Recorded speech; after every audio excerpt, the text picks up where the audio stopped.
সোনিয়া আর রাহুলের প্রেম ক্লাস 9 থেকেই। তাদের প্রায় 8 বছরের সম্পর্ক ছিল। সোনিয়া বিশ্বাস করত তার বিয়ে শুধু রাহুলের সাথেই হবে।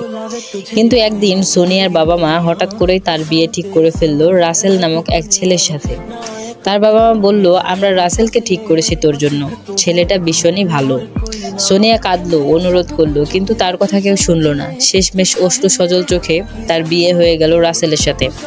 বাসর রাতে রাসেল যখন প্রথম আস্তে করে সোনিয়ার হাতটা ধরলো, সোনিয়া উচ্চস্বরে বলল, আমি আপনাকে কখনোই স্ত্রীর মর্যাদা দিতে পারবো না, আমি অন্য কাউকে ভালোবাসি। রাসেল কিছুই বলল না, চুপচাপ হাতটা সরিয়ে নিয়ে পাশে বসে রইল। সে এক কথায় ভেঙে গেল তার মনের সব আশা। এক ঘরে দুইজন, একজন দেওয়ালের দিকে মুখ করে ঘুমায়, অন্য দুজন দরজার দিকে মুখ করে ঘুমায়। কিন্তু এত দূরত্বের মাঝেও রাসেল কখনো খারাপ বলেনি তাকে, কখনো জোর করেনি। গোপনে সোনিয়ার পছন্দের ফুলগুলো রেখে দিত, ঠান্ডা লাগলে কম্বলটা তার গায়ে জড়িয়ে দিয়ে শুয়ে পড়ত। একদিন সোনিয়া হঠাৎ করে ভীষণ অসুস্থ হয়ে গেল। রাসেল চাকরি থেকে ফেরার পর এসে দেখে সোনিয়া এখনো শুয়ে আছে। সে আর তাকে না ডেকে তাকে নিয়ে সারা রাত সেবায় মগ্ন হয়ে গেল। তার কপালে জলপট্টি দিয়ে দিল। যা দেখে সোনিয়া আধো আধো চোখে মেলে দেখে তার স্বামী তাকে এতটাই যত্ন করছে। যে মানুষটা তাকে এত যত্ন করে, আমি কিভাবে তাকে এত কষ্ট দিলাম।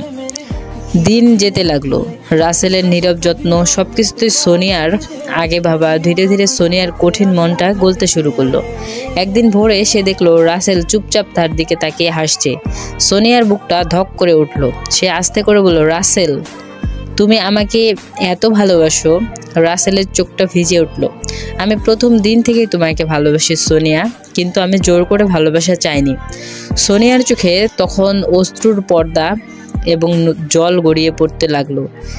সেই রাতে বিছানার দুই প্রান্তের দূরত্বটা যেন ঘুচে গেল। দুজনেই একে অপরকে জড়িয়ে ঘুমিয়ে গেল।